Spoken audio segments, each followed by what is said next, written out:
यहाँ पे पहला प्रश्न हमारे पास आ चुका है। कह रहा है निम्न में से कौन सी अंतःस्रावी ग्रंथि जीवन रक्षक हार्मोन सीक्रेट करती है। हमसे ये पूछ रहा है कि वह कौन सी इंडोक्राइन ग्लैंड है जो जीवन रक्षक हार्मोन को स्रावन करती है। पहला है पिट्यूटरी ग्लैंड, दूसरा है पैंक्रियाज, तीसरा है एड्रिनल ग्लैंड एंड चौथा है पैराथायराइड हार्मोन। तो आपको बताना है चारों में से कौन सा राइट आंसर होगा। तो मैं आपको बता दूं जो जीवन रक्षक हार्मोन जो रिलीज करता है वह जो ग्रंथि है वह आपका एड्रिनल ग्लैंड है। ऑप्शन नंबर सी राइट होगा। ओके, आप जब मैं आंसर बताता हूं उससे पहले आपको जो है आंसर कमेंट कर देना है या अपने मन में सोच लेना है, तभी जाके आप उसका सही उत्तर दे रहे हैं।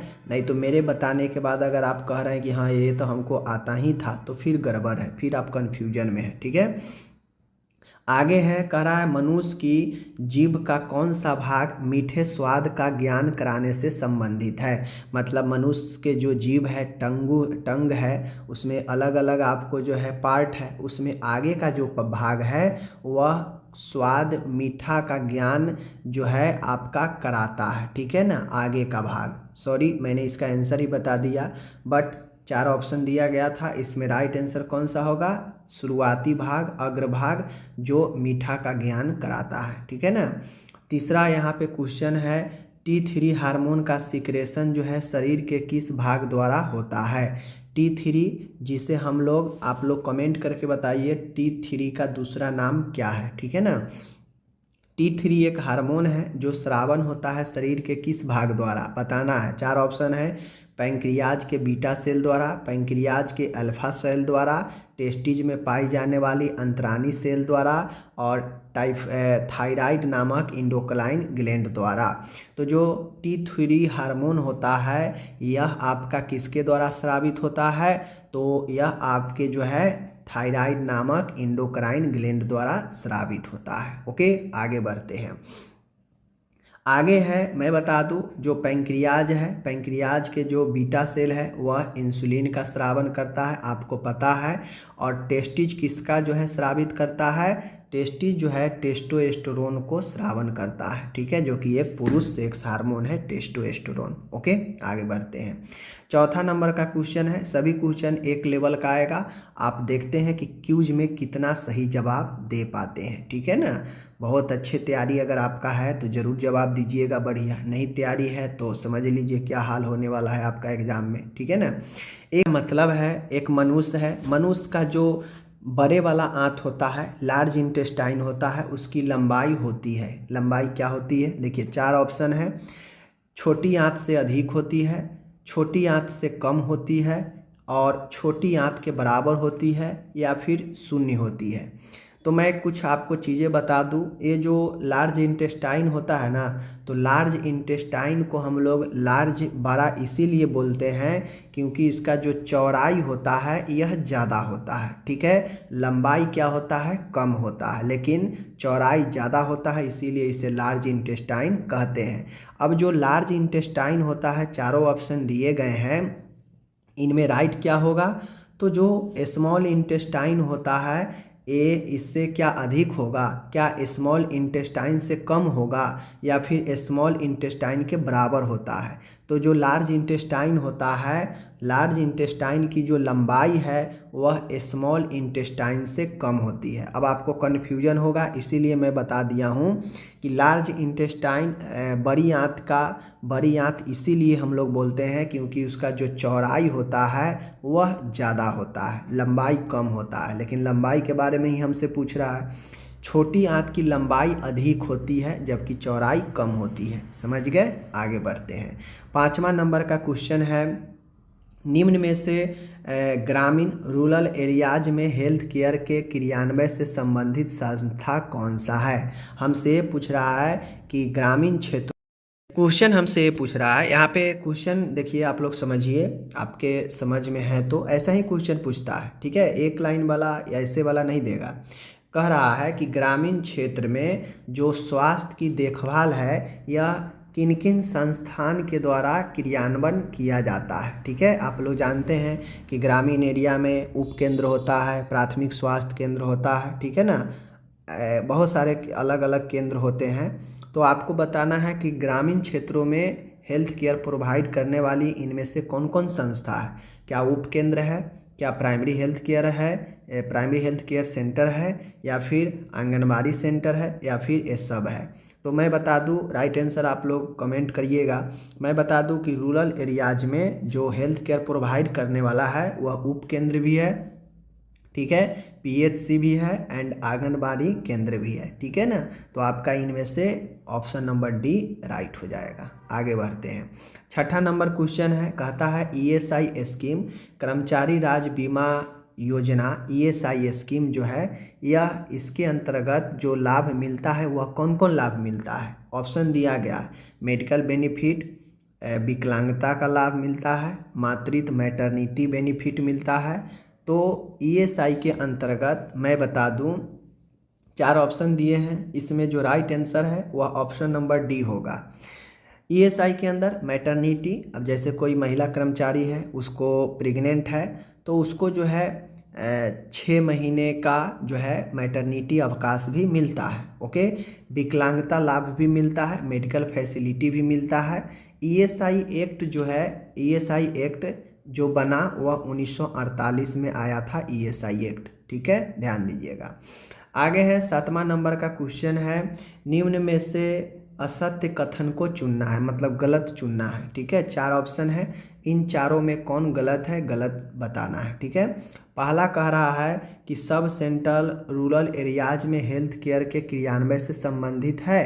क्या जो उपकेंद्र होता है ग्रामीण क्षेत्रों में होता है, क्या ये सही है या गलत है, आप लोग सोचिए।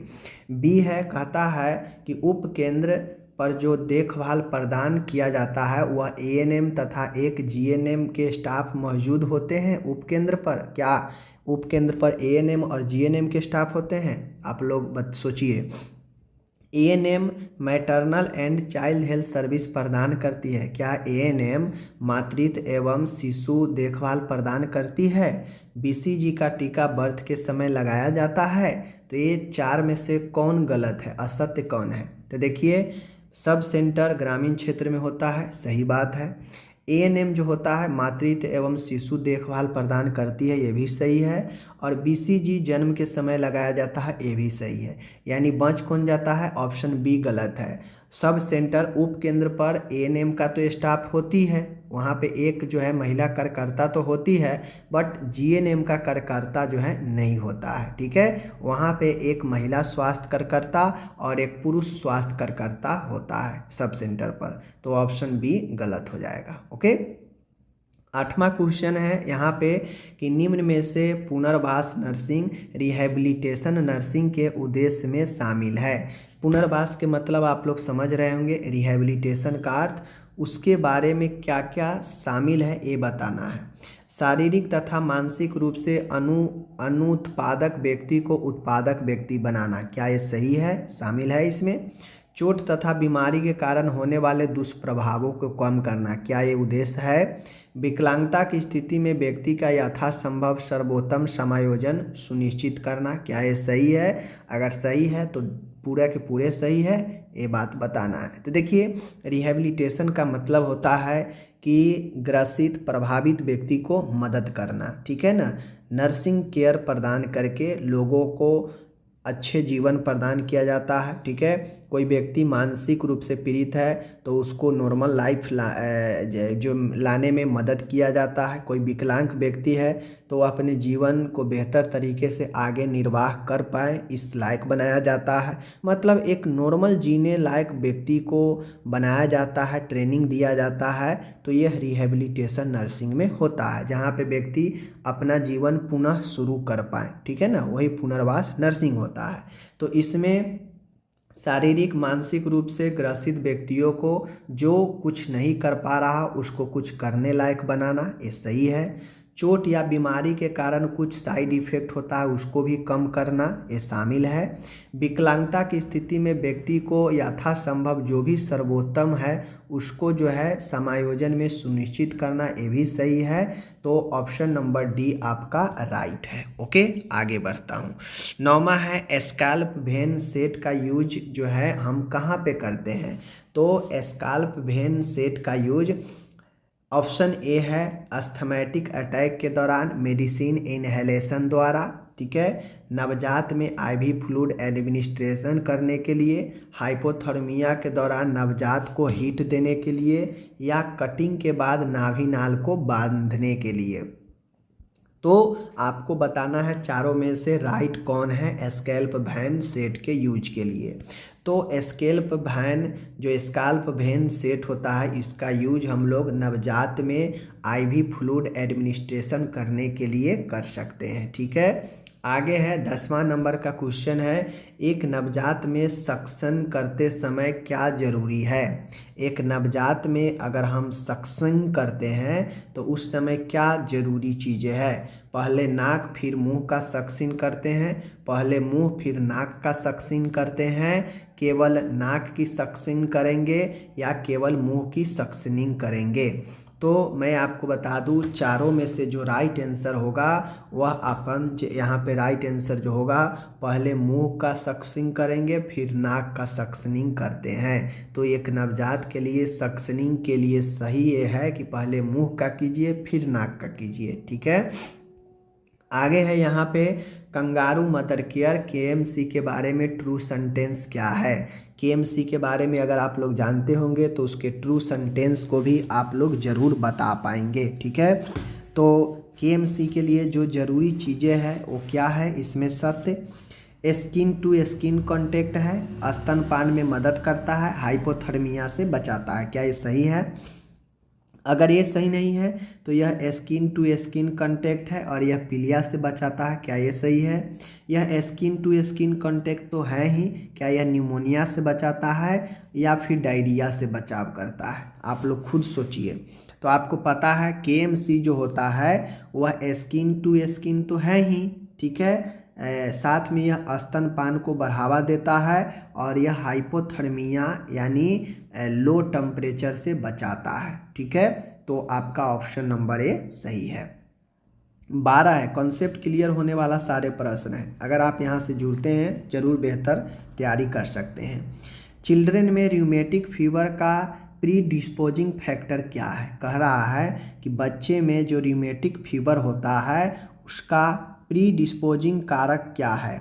Diarrhoea and dementia, pharyngitis, otitis media, peptic ulcer. तो देखिए बच्चे में जो रूमेटिक फीवर होता है उसका प्री डिस्पोजिंग जो फैक्टर होता है वह फेरेंजाइटिस होता है। जो गले में थ्रोट जो होता है ना, थ्रोट का जो है इन्फ्लामेशन, फेरेंजाइटिस जो होता है वह आपके फेरिंग्स का जो इन्फ्लामेशन होता है फेरेंजाइटिस, यह आपका चिल्ड्रेन में रूमेटिक फीवर का प्री डिस्पोजिंग फैक्टर है, ठीक है। आगे है 13 नंबर, निम्न में से बच्चों में पाई जाने वाली जो वायरस बॉर्न कम्युनिकेबल डिजीज है वह कौन है। यानी वायरस जनित संचारित रोग कौन सा है बच्चे में। खसरा है, पोलियो है, स्मॉल पॉक्स है या उपरोक्त सभी है। तो आप लोग पढ़े होंगे तो आपको पता है इस मिजल्स भी वायरस जनित है, पोलियो भी वायरस जनित है, स्मॉल पॉक्स भी वायरस जनित है, इसलिए ऑप्शन डी राइट हो जाएगा, ठीक है।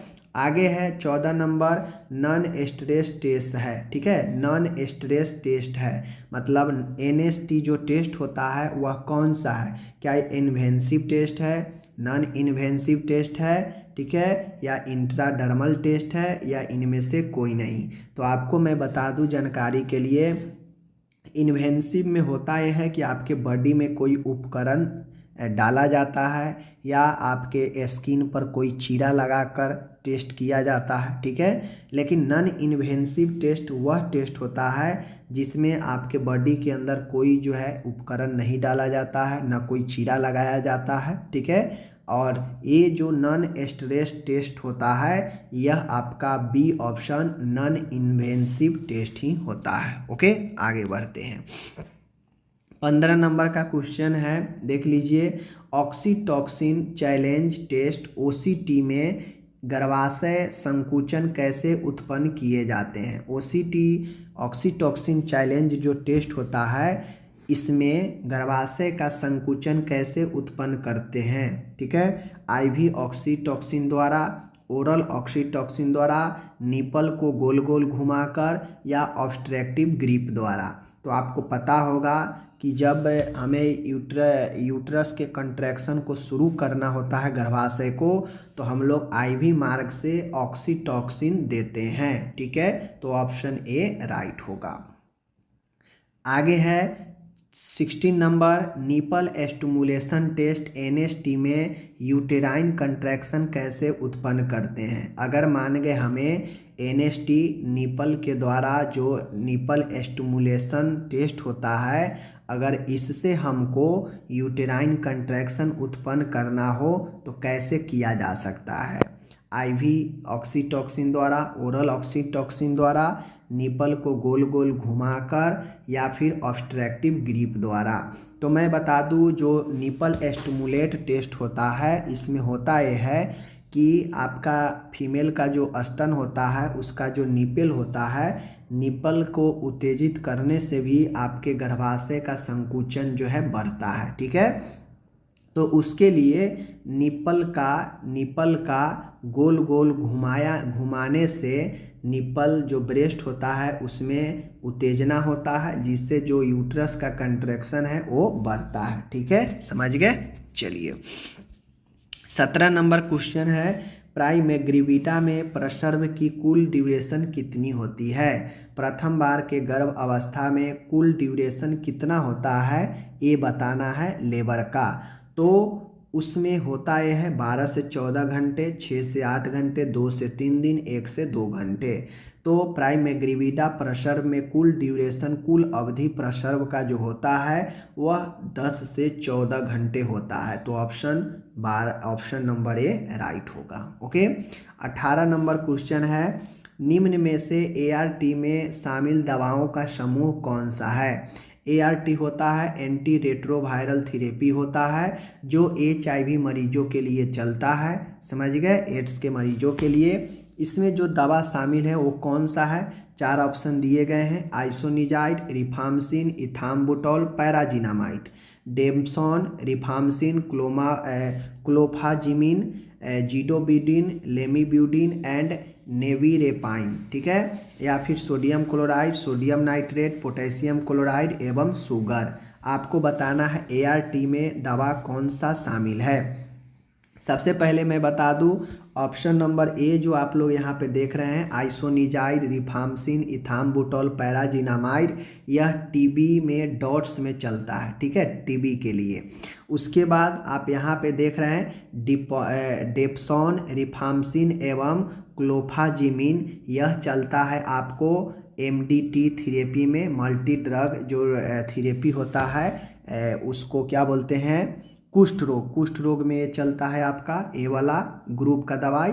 और ये जो सी देख रहे हैं, जुडोबिडिन, लेमीब्यूडिन एंड निवेरिपाइन, यह ART में चलता है। ऑप्शन नंबर सी राइट होता है। ठीक है, आगे बढ़ते हैं। 19 नंबर है, यहाँ पे 19 जो है, निम्न बीमारियों में से कौन सी बीमारी मलीय मुख यानी मल और मुख मार्ग से फैलता है। ठीक है, मीजल्स, खसरा, पोलियो, सिफिलिस, रीनल फेलुअर। तो आपको पता है रीनल फेलुअर कोई फैलने वाला बीमारी है नहीं। ठीक है, सिफिलिस फैलता है तो यह जो है सेक्सुअल कॉन्टेक्ट से फैलता है। पोलियो जो है यह मल और मुख दोनों से फैलता है। तो ऑप्शन नंबर बी आपका सही है। ठीक है, आगे बढ़ते हैं। 20 नंबर क्वेश्चन है, निम्न में से टाइफाइड के सिम्टम्स में इंक्लूड नहीं है, यानी टाइफाइड के लक्षण इनमें से कौन नहीं है, बताना है। ठीक है, टाइफाइड जो एक बुखार होता है जिसे आंतरीय ज्वर कहते हैं, इनमें सिम्टम्स में कौन एक इंक्लूड नहीं है। ठीक है, हेडेक एंड फीवर, क्या बोल रहा है, हेडेक एंड फीवर, कन्वल्जन यानी दौरा आना, pain in abdominal, loss of appetite. तो मैं बता दूं, टाइफाइड के सिम्टम में जो एक शामिल नहीं है वह कन्वल्जन, दौरा आना। टाइफाइड में दौरा नहीं आता है, जबकि सर दर्द, बुखार होता है, पेट में भी दर्द होता है, लॉस ऑफ एपेटाइट, भूख भी कम लगता है। ठीक है, तो ये आपका राइट आंसर ऑप्शन बी हो गया। ठीक है ना। 21 नंबर का है, देख लीजिए, हेपेटाइटिस ए मुख्य रूप से शरीर के किस अंग को प्रभावित करता है। हेपेटाइटिस ए जो है मुख्य रूप से किसको जो है आपको प्रभावित करता है? किसको? किडनी को, फेफड़ा को, लीवर को, जननांग को। तो आपको पता है हेपेटाइटिस एक लीवर का रोग है और वह प्रभावित करता है लीवर को, ऑप्शन सी। ओके, एंड आज का लास्ट क्वेश्चन है, बहुत ही ज़बरदस्त क्वेश्चन। निम्न नैदानिक विधियों में से एड्स के निदान हेतु उपयोग में ली जाने वाली विधि कौन सी है?